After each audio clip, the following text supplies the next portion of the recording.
Hello, everybody. We were just letting the last few people in. Thank you for joining us today. Okay, that's 8 o'clock. So, for me anyway, it's 8 o'clock. I will just get us started. So thank you so much for joining us today. I am Catriona Penman and I am our Technical Operations Manager, but most importantly for today, the IC Product Champion. And I am talking today, as you can see, about conducting confident exploration with IC. So I have a few introductory slides just to make sure we know the tools for the Teams webinar that we're using and how to ask your questions. So at the side, you should see there's a Q&A section, but there's also a chat. If there are any questions that you have throughout the presentation, please use those and we will answer them at the end. And we are recording this session, so later this week it will be made available to you. And I suppose I'll do my little introduction first, and then I'm going to turn the camera off and we'll get into the presentation itself. So I am Catriona Penman. Like I say, I am the product champion for geology and interactive correlations, which is the software we're going to show today. And I am a geologist, a geoscientist at heart. I did my undergrad and postgrad in Scotland here. And I've been working with this team for about 16, 17 years now. And I have held many roles through that time, one of which was in our exploration team. So one of the things that I've always liked about the exploration, I'm a big puzzle fan. So jigsaws or any kind of whodunit mysteries, always a big fan of those. And I always feel like that's exactly where exploration sits. It's a mystery. We have questions and we want to find answers, and we do that by building up evidence. So yeah, this project, or these projects I do with exploration, make me feel like a detective, and I love sharing that with everybody. So I hope you are settled in, and I will turn my camera off if I can. Hang on a second. Here we go. And I'll just get going with our presentation. Okay. So let's switch. There we go. Right. So first things first, what do we actually mean by exploration? Of course, in this context, we're not talking about outer space or deep ocean exploration here. We're talking subsurface. Whether you are aiming for your next oil or gas reserves or prospects, or whether you're looking for a new storage site for CO2, this all comes under exploration. We are trying to look at new areas or areas in a new way and build an understanding of what is in this subsurface area. So exploration is generally where we have the most questions, and they can vary greatly. Of course, I'm sure most of you will know that. But in the first instance, in the first point that you start talking about exploration, we need answers. We have questions, we need answers. So for things to become successful and move on to appraisal and then development, hopefully, we need to answer some questions. So the first thing we need is some data. The second thing that we need is to be able to convey and present our findings, get all that evidence together and present it in a way that anybody from your teammates, your other technical geoscientists, the engineers, the petrophysicists, the geologists, to your managers, to the board, to your investors, all these need to be explained and brought on board, basically. You're trying to convince them that the decisions that you're making are the right ones, and this is the area we need to look at, or this is the area to shy away from. So we need to look at that data, find out how confident we can be in that, and then move on to presenting that in a way that will help explain what it is that we found. So the first thing that we want to ask here for today is, well, what is it that I see? The software that we are talking about today specifically, what can I see do for you with regard to exploration? And the short answer to this is the collaboration aspect. I see is a data manager, is a presentation tool, is a holistic way to work with multiple teams. So the idea of working in silos these days is not what teams want. We want to be able to share our findings, share our data, and have that overall view of what is happening in this time and space in our subsurface. So whether you have production teams from elsewhere in other fields that are in progress right now, or you are an exploration group, whether you're the sedimentology group, whether there's academic elements involved in this, the petrophysicists, your team leads and exploration managers, we want them all to be able to look at the same data and have it presented in a way that they can understand and question. I mean, ultimately, that's the detective work, right? There's always going to be some question come up when you have started looking at the data. So we want that single space for us to hold all that data, to have that holistic look and be able to find the answers that maybe would have been sitting in another database or sitting in a folder somewhere that hadn't been incorporated into all of the other data that we have. So for this morning, For this morning, we're going to go through these 5 elements. We're going to talk about the data quality and where we have it, what is our data coverage and how good is that. And then we're going to talk about how to standardize that data, how to tidy it up and standardize it. And then we move on to that compare and correlate section. So this is where we are going to be comparing well to well or zone to zone and be able to visualize this. Now, one of the key elements that I hope you pick up on through this presentation is the iterative way that IC works. So you're not just stuck looking at tables of data and then you get to visualize it on a map or a correlation. This is very much iterative. We use the power of that visualization to help us identify where there might be data that we have to go and take another look at. Again, causing questions to form in our head. And then we'll move on to adding even more data types. And then ultimately, how do we get to that final presentation and mapping and presenting our findings? So first things first, where do we start? Exploration, we start with the data. So let's go and have a look. So first thing we want to talk about here is when I talk about data, what is it that I mean?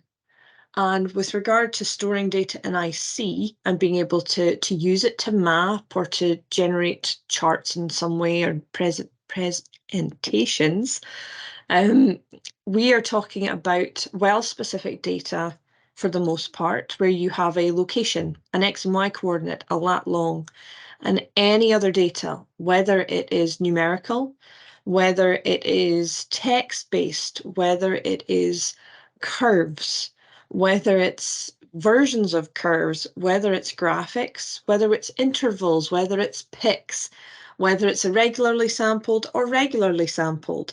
IC will hold it all. And this is there's a couple of pictures on there to show you the different types and styles of data that can be presented. So it goes from the specifics of biostratigraphic palynology results or counts, and you have even XRD analysis results, you have comments, you have cuttings, you have so much data that can come in, and that's even before you start doing the interpretation. The raw data can come in here, the interpretations can come in here, even can be made in here. And alongside that, you can pull in references to end of well reports if you have them, regional reports, photographs, satellite images, anything that can be pulled in and shared can be done within IC. And then we have the mapping side of things, wells on their own on a map can be very revealing of the subsurface. But what we want to do is be able to tie that back in with that bigger element of, well, where are we? Where's the coastline? How far away are we from other fields or other license blocks? And all of those elements can be pulled in from the GIS world and brought in to map up against or with your well data. So the idea behind this is the integration of all of that data is where you get those powerful visuals from.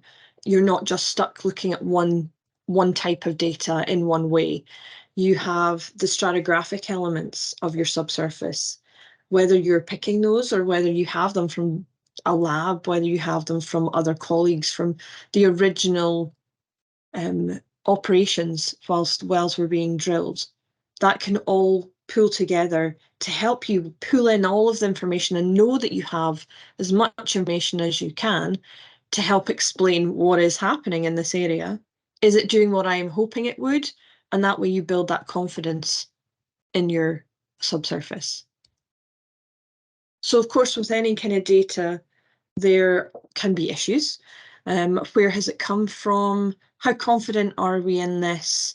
And the first thing we want to do really is identify the types of data, the varieties of data that we have, what data is missing, what do you know should you have?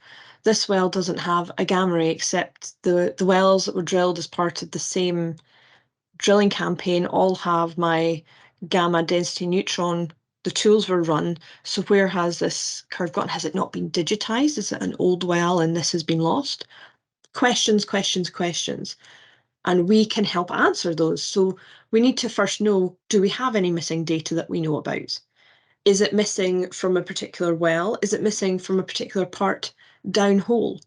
So again, we need to look at it in a spatial way across from well to well, but we also have to look downhole. And then we want to have a look for anomalies, anything that looks different to the main set of data. So any outliers that we have, are they real? Is there a typo in there? Should it say 10 instead of 100? Is that why? Let's find the original data and explain that. If it's not, if that is the real value, then it is a real data point. It came from somewhere, it was measured from something. So we can't exclude it. We can be aware of it and make note of this is a valid data point. And then we have inconsistencies. So this can be very easily simple things like typos for a unit name. You know, someone's put an extra T in Cretaceous, or someone spelled Cretaceous with a K instead of a C, or you know, anything like that. You could go on and on with simple typos. Or at some point through history, the unit name changed, but they weren't updated in the data. So things like that you're expecting to see one unit name, but are given another, that kind of inconsistent data. Then you have mismatches downhole. So like I said before, missing data from well to well, but also downhole, we need to make sure that if there are any depth corrections to make, then they are made and they are noted, because you don't want to make a depth correction and then someone doesn't think it's happened and do it again. So we need to be able to work with the data, identify all of these outliers and inconsistencies that might happen, and work with that to build our confidence. We need to be able to explain what data is real and what data is anomalous or erroneous, more importantly. So I've got a couple of quotes in here with regard to data that have stuck with me. They're both very popular ones. First of all, being the absence of evidence is not evidence of absence. Now, I think I heard this in my very first geology class when I was a young person. And for some reason that stuck with me. And I think that's part of my always wanted to be a detective kind of brain, is just because you can't see evidence of something or you don't have evidence of something does not mean it's not it's not there, it wasn't there in the first place. So this has always made me think of simple unconformities. Just because that we don't have evidence that something is there doesn't mean it wasn't at one point. Or that kind of element of, we don't have it now, but maybe if we drilled a well 5 meters to the right or to the west, or any of this, it doesn't mean the scale of data that we have in these wells is so variable. We cannot take it for granted that just because we don't have that evidence doesn't mean that what we're looking for isn't there. And the other one is, no data is clean, but most is useful. So this always comes back to me when I'm doing my tidy up of data, and not just dismissing anomalies or inconsistent data as old and irrelevant. This is useful in some way. It will help us answer a question, or at the very least ask a question. The idea of having data that you think looks odd or looks like a mismatch or looks inconsistent, then ask the question, why is that? What could impact, what could control that data point to give us this result? And again, back to the exploration detective, it's a mystery we're trying to solve. So we want questions that we can go and try and answer. So here's an example of IC itself. And this is a way to visualize our data. So in our database, we can look at a grid matrix of this table where you can see green cells. We have curved data for that well. And you can dig down deeper into a specific type of data, so in this case, gamma ray, and then go and look at the data itself, so a depth value pairing.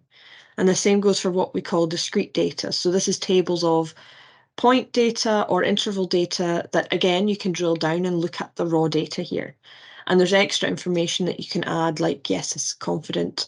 But you can also compare different of the same data, different interpretations. And that's what this dropdown is showing you, that we have multiple interpretations of the same data, but we have different coverage. So some wells have been looked at by different interpreters, but not all the wells. So let's see what that can do for us. So beyond just looking at the grid, we can look on a map. So these are our well locations, and I have built up some queries here for the stratigraphy. So each stratigraphic unit downhole, highlight the well where it's present, and you can see where we've got the thicker bands. That means that there are units missing. So let's pick one of those, like the AP1 well, and let's have a look in depth. So what is it that we have for this well downhole? What is our data coverage? So you can see here, we've very quickly been able to go through the entire database. You can see where I've got interval data points and then curves at the end there. And we can zoom in, and I'll show you here the different interpretations. So from one particular data type, so formation here, you can see there are 1, 2, 3, 4, 5 different interpretations. So these are different people. They could have come from different labs, different sources. The original data itself compared to the first lab once the core came in, then someone else's with 20 years experience, and then someone else that started yesterday. You can build all these up so that you don't lose any data, but you can compare these and visualize them very much so you can see the inconsistencies. So this, my Catriona interpretation, shockingly enough, is very different to the other interpretations here. So we can see that downhole, what is happening, or what are the different options that we have. And let's go dig into this data and see what the justification is for why that top telescope actually is matching closer to the top Rinkin there. So we have to go and ask, what's happening here? Why is that? And you can dig into the data and find out. There might be a note to say, picked with new data, this, and this. It all depends on how the data is managed, of course, but usually you would have that kind of information. So once you start identifying things that are inconsistent, we want to start standardizing those. We want to be able to say, yes, I'm confident with this data. So let's go take a look. So we can, in fact, go in and start checking. So when you look at those interpretations, you can see I've got that yellow unit tiger that doesn't match my color scheme.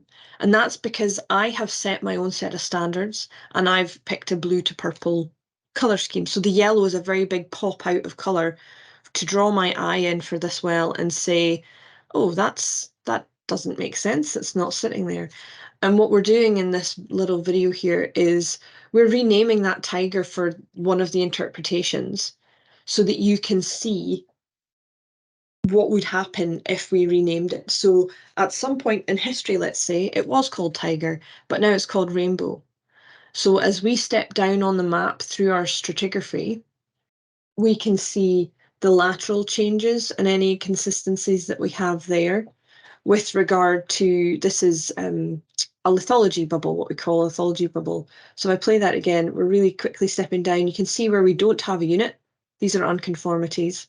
And then you have the changes in the bubbles, where you can see very, very easily where you might have a question with regard to why is this, if I pull it back a little bit, let's see if I can pause at the right point. You'll see one of these wells actually doesn't seem to match its neighbours. I don't know, a second, I'll get there.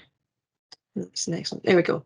So for example, this one here, we've got lots of sands and sandy dolomites and things, but this one, we have a silty shale and a shale. It's the only well really that has that kind of breakdown. So has there been, for this zone here, has the pick been mispicked? Should those lithotypes be sitting in a unit above or below?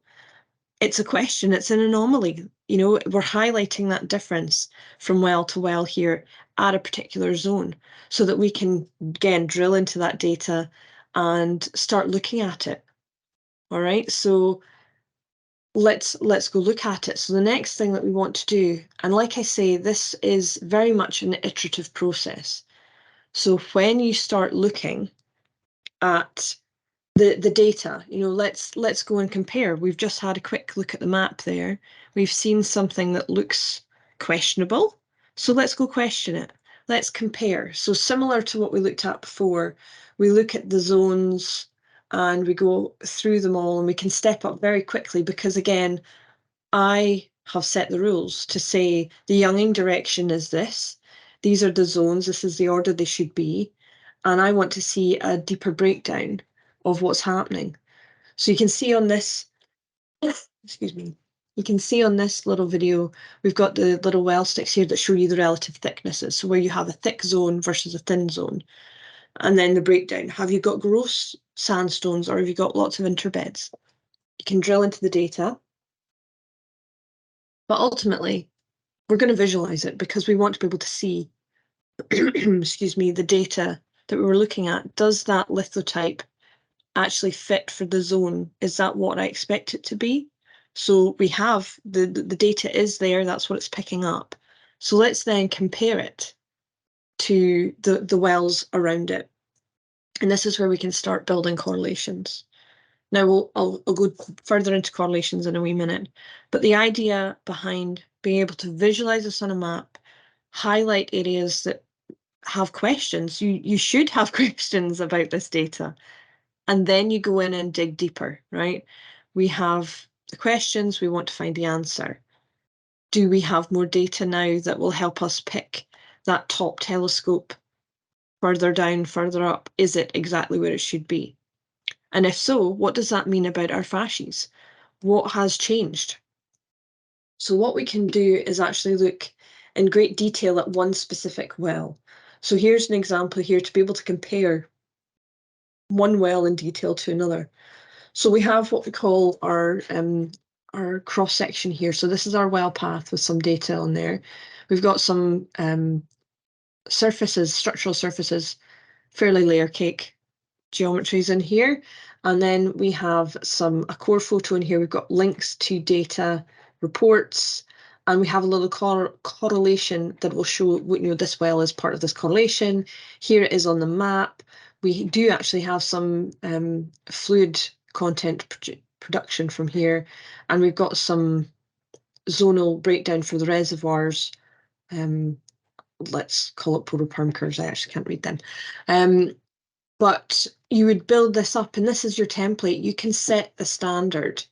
So this is the scale I want to use. This is the data I want to see.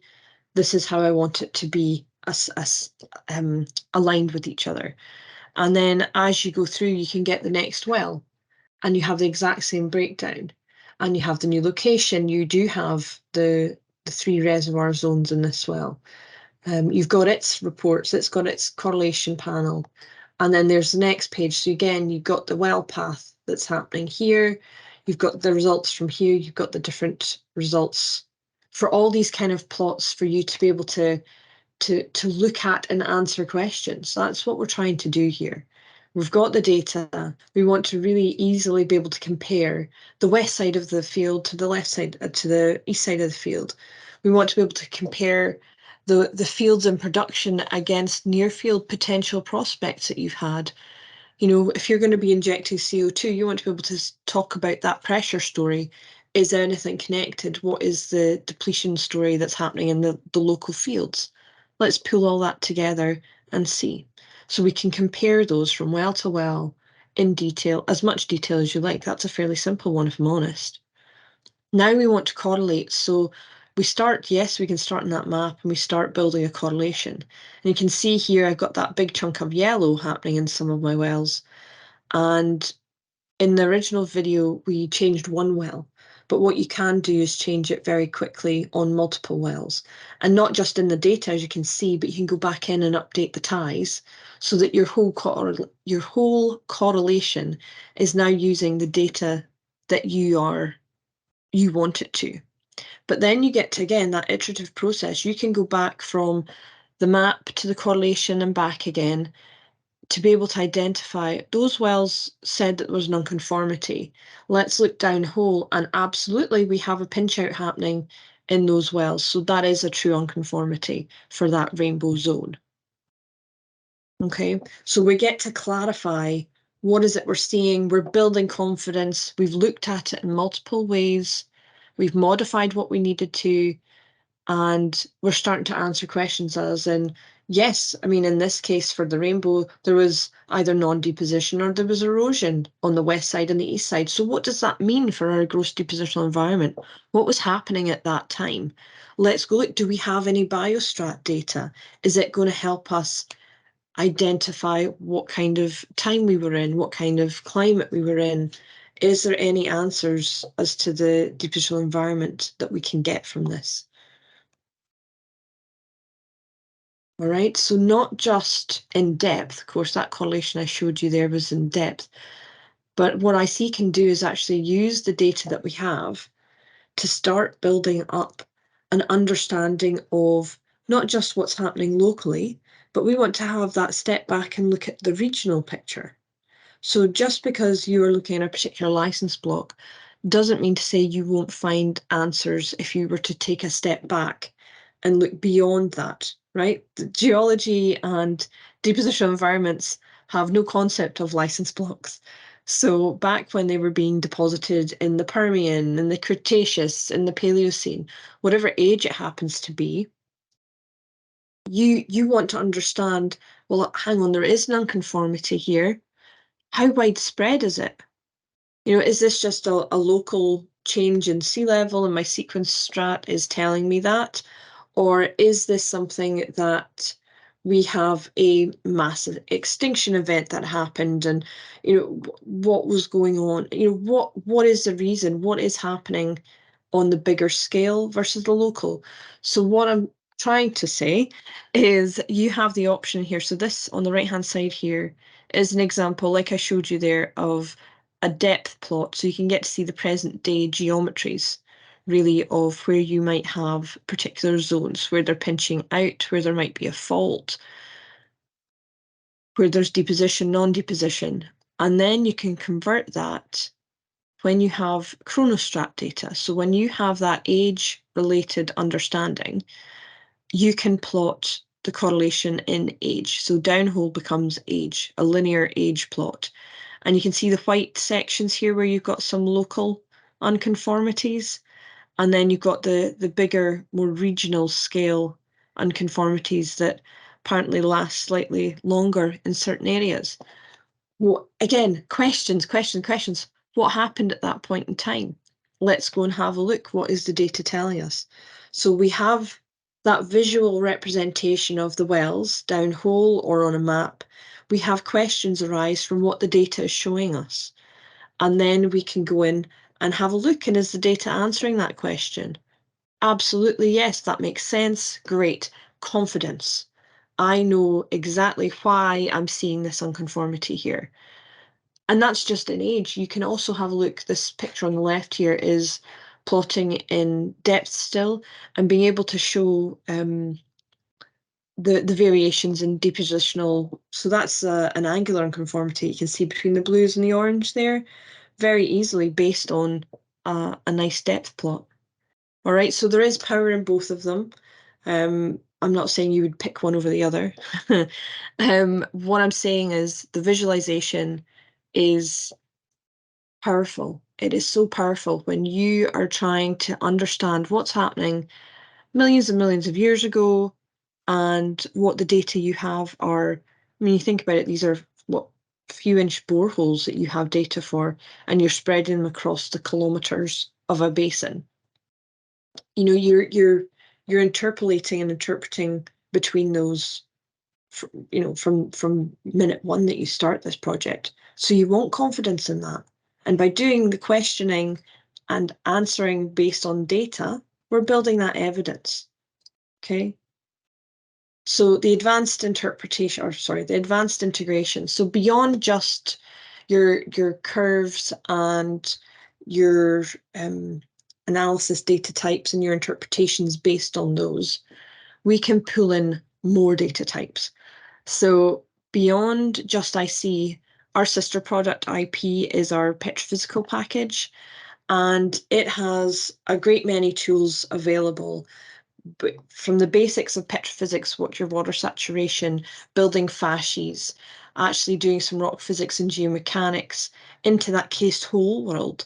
We have all of that data that can be sent across to IC. And of course, if you're not using IP, you will be doing this kind of work elsewhere.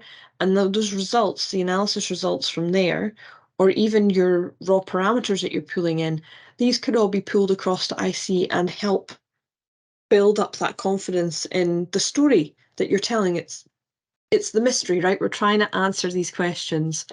We are trying to understand what's happening in a place that we can't go. You know, we have what comes up to surface and what's measured.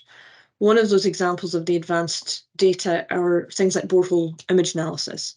So the data can come in and allow you to do the depth shifting and allow that understanding and interpretation of what the image logs are actually telling you with regard to the geology, with the characterization of this particular zone or that particular zone. What is it that we are seeing? And being able to identify what kind of dip and measurement this is. Is it a vug? Is it a fracture? Is it an open hole? You know, any of that we can pull across and start using in IC as well. So once you have that data, you can pull that in, and with whether it's all the well path data, whether it's seismic surfaces, the FMI results there, your calculated perm data that you have, they can all be plotted. This is a really, again, simple correlation that we have and a cross-section that we have showing picks based on the results that we have using FMI and curves and any other parameter that we had at the time to help us identify particular geometries in our wells. And then from there, we can start gridding things up between wells, and we can start using the stratigraphic rules that we have set in our scheme in IC to try and build that depositional environment and map that out and understand, okay, what structure might have an impact in here? Do we have faults? Do we have tilting? Do we have regional uplift? What is happening at this zone at the time of deposition and subsequently? So we're trying to understand and explain what's going on there. Another example to bring us even more data are things like pulling in core photos. So we might have the core analysis results, which is great, XRDs, XRFs, anything that's sampled and the results from a lab. We take that raw data and we can start using it to interpret our potential lithologies and our fascies. And then we have our biostrat, our first downhole appearance, our last downhole appearances to help us constrain our ages of zones. How deep is this zone? What was the depositional sedimentation rate here? But beyond that, we can actually pull in things like core photos or thin section photos or SEM photos, CAT scan videos, all of that can be pulled together to help explain particular data points. So for example, here there's core photos and within that there was a sample taken and here's the thin section photo. So we can see the difference in grain sizes. We can see the differences in the porosities, any particular lineations that we can see at that scale. And then you've got things like the cross plots here. We have, yep, can't read that, it's so small on my screen. This is again why it would be brilliant to be doing this in IC, because you could just zoom straight into that and make it as big as you like to be able to see what it is. But you can assign, this particular data point came from a depth sample that also has this thin section photo on it. You've got some provenance layouts that you can do with your ternary plots. You've got bar charts and histograms and heat maps for the irregular sample to see where you might have different mineralogy concentrations to help explain, what am I seeing here? Why is this peak happening at this depth and not the one above or below? Is it real? Let's have a look at more data. Absolutely, it's real. It's corroborated by not just the plagioclase count, but also over here I've got the quartz and blah, blah, blah. All of this data pooled together, right, to help present the evidence. In this well or this space over here, this is what we're seeing. And that explains what we're seeing on our map here, because evidence in the cross plot, evidence downhole, evidence in the thin sections, evidence in my sample analysis there from XRF. All of it pulled together. Another example of other data you can pull in from elsewhere to IC is historical data. So you might be doing some near field exploration where you have the last 25 years of production in the field and you have pressure, you have temperature measurements every day for the last 20 years. And you want to be able to plot those. And you can see on this little video, you have a bit of structure on there. So the faults are having an impact on the data points between them. What does that mean? The blue means we have no production at that point. Why is that? Oh, we were shut in for whatever reason. And you can pull in the text along with the numbers. So not just things like, injection rates or volumes of the fluid that you're injecting. You can pull in the economics. We made this much money, or we spent this much money. This is how long it took us to drill this well. All of that information. And then you pull it in alongside the geology, the static. Here's my zone. There's my lithology. That's my fascies interpretation. And this is where I can see I've got a spike in my heat here. What happened? Oh, we started injecting steam in the neighbouring well. We expected it not to touch that well, but you can see it has an impact on the temperature of the well, so let's keep an eye on it, or flag that up as a potential, we have conductive rock under there that's pushing this, or the fluids are going through some conduit that we didn't see on the seismic. What is this? So again, questions arise from the data that you can go back in, find more data, or talk to another team member from a different department and start answering any of those concerns or questions that you have. Okay, last section, I promise I'm not going to take too much longer. So once we have all that data, and you've seen some examples already of how we can map that and pull the displays together to help explain what it is that we are seeing on our particular scale. So here's an example of being able to understand what from well to well, what is happening, what are the changes, and whether that's a simple pile of queries that you have. So this is an example, all these diamonds are queries as to, do I have my reservoir? Is my source rock mature? Do I have porosity data? Do I have permeability data? Is there any shale present? That kind of, any kind of question, you can dig into the database and display it on a map and build up and take a look and see, well, I do have my dark purples over here, but I don't have them anywhere else up here. Why is that? Is the data missing? You've done those questions already, so you can look at this at the end and confidently say, we don't have that. Okay, there's an absence of evidence, but there's not evidence of absence at this point. So let's look deeper. On top of that, you can have, for example, these little, the kind of tealy with the striped circles. There's different variations. This will be an average porosity, let's say, and the diameter of these is a representation of the thickness of the zone. So you can see I've got a thick zone here right next to some thins, and a fairly consistent thickness in the middle here, really thin zone here. All of that you can again explain. I've looked at that zone. Here's what the map is showing us now. And then you can start gridding up. So the orange in the background is us trying to grid up specific parameters. So it could be thickness, it could be a top structure, so depth down to top of that zone. It might be your water saturation, it could be your porosity, your permeability, your maturity of your source rock. Any of those values that you have, we can start looking at that across the region between wells based on the control points at each well. So another example, again, you've seen similar ones on the videos. We have that gross fascies breakdown in the pie charts there in the bubbles.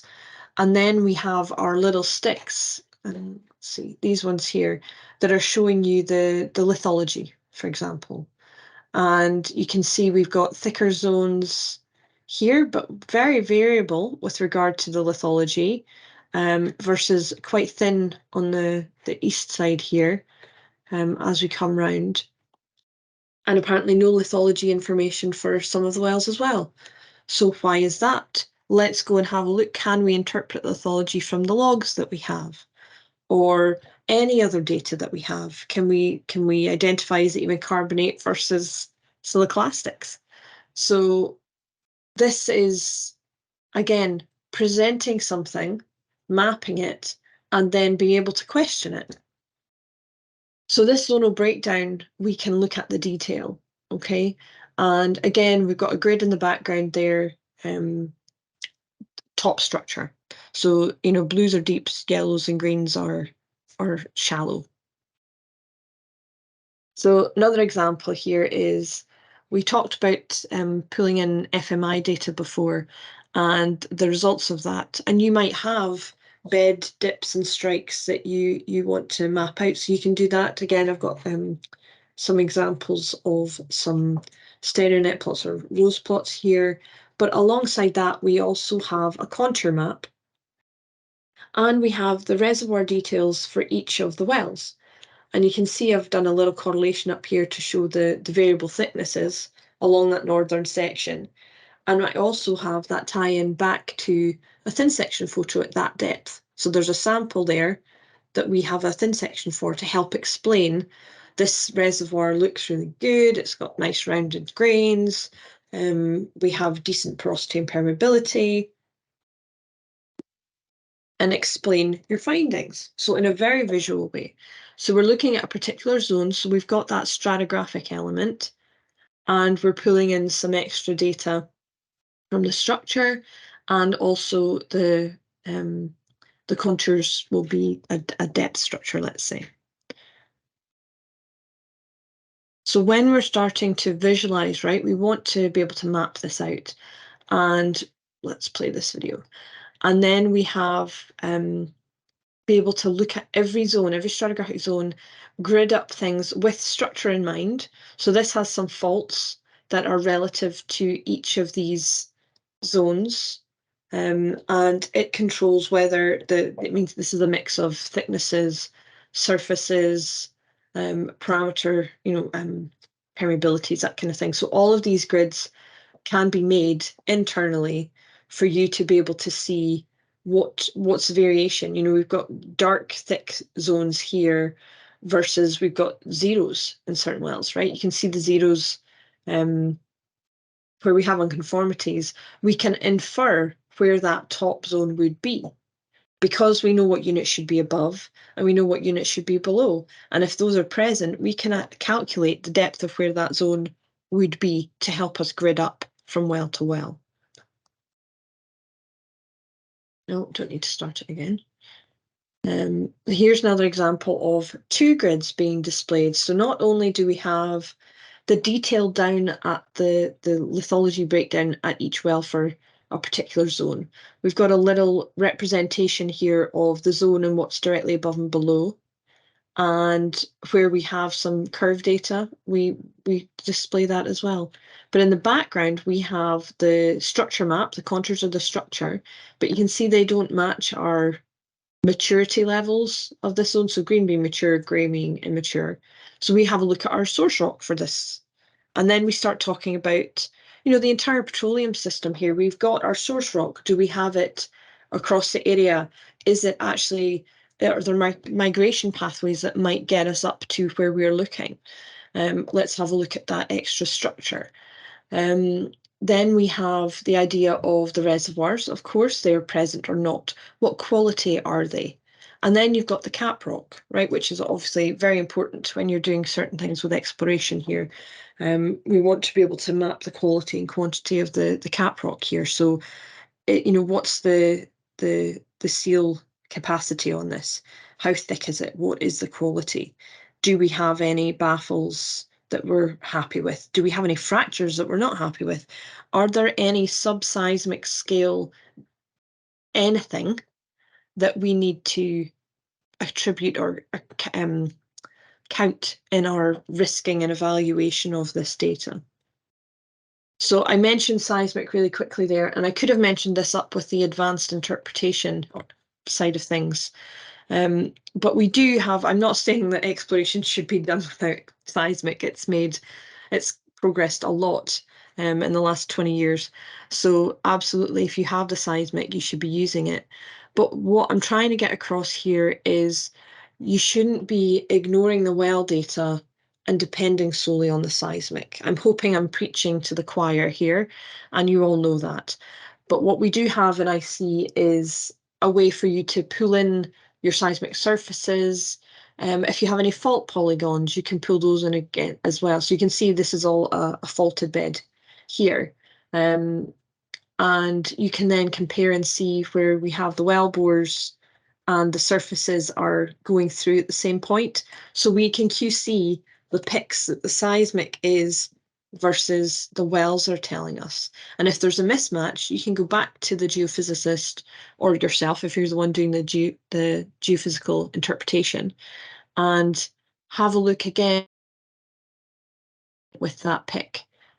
Let's go back and look at the reflectors. Is there a change that needs to be made? Was that a questionable pick on the seismic? Or can we change it? Can we not? Let's have a discussion.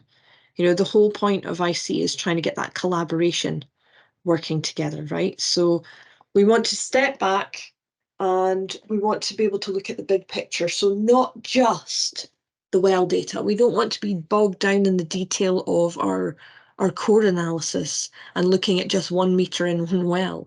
We want to be able to use that detail and scale up to look at the entire basin, the entire area that you are interested in, and get that big picture understanding, from well to well, downhole, what is happening and how can I explain what I'm seeing in the data?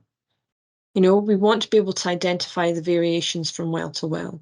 We want to be able to tag in where this zone is high quality versus low quality. Are we in the distal part of things, or are we in the proximal part of things? We want to be able to map out all of those deep water environments, our risk and ranking of any prospects that we find. Like I say, whether it's for things like CO2 injection or sedimentary basins for geothermal, or whether it is good old-fashioned oil and gas. You know, any of this exploration, there's questions. The data should be helping you provide the answers. And the more iterative you have between looking at the data in a very visual way and then back to the data and modifying if you need to, or understanding the realness of the realness, understanding the confidence levels in the data, then that's where you can build this confident understanding of your subsurface. So last slide, promise. We do have time for questions after this one, hopefully, is how do you conduct that confident exploration? Well, I just said it. It's all about understanding where the data came from, what's happened to the data, and visualizing that to compare from well to well. So we need to have that data quality and check done so that when you do compare zone to zone across a region, you know you're looking at the same zone.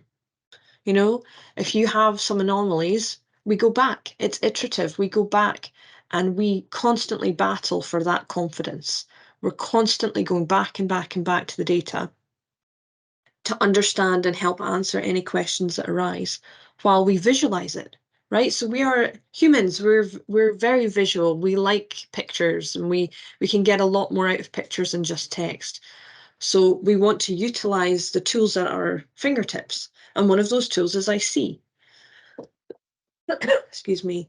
So we pull in all that data rather than assuming that the engineers have given you what they have and that they are confident with it. You talk to them, collaborate more within the teams, across the teams, and be able to answer and present that data in a very efficient way that you have the input from your geophysicists, your petrophysicists, your geologists, your engineers, if you need it, and be able to all stand there and confidently agree, or at least have a point of the evidence is showing us this is a prospect that we should look further into. And that's obviously where appraisal comes in, right? So by the end of the exploration, you will have maybe one prospect, maybe 20 prospects, potential areas that you think are worth a deeper look. And that's where appraisal comes in. Okay, so we want to be hitting that sweet spot. Depending on the project, of course, you will have parameters. So it needs to be at least 2,000 meters deep, or it has to have a porosity of more than 10. You know, it's everyone is slightly different, but depending on where you are, you just take that step back, you present that data and have conversations, you collaborate, and you have that confident understanding of why you're saying and where you're saying your prospects are. Okay? And you're free to ask questions. Let me turn my camera back on so you can see me. Hopefully you can see me. And does anybody have any questions? We do have 5 minutes, so I did okay. Hi, Catriona. Thank you for that. Yeah, we've got one question here from Dan, who's asking, I think you may have covered it, but when comparing zones, can we add a seismic section as a reference?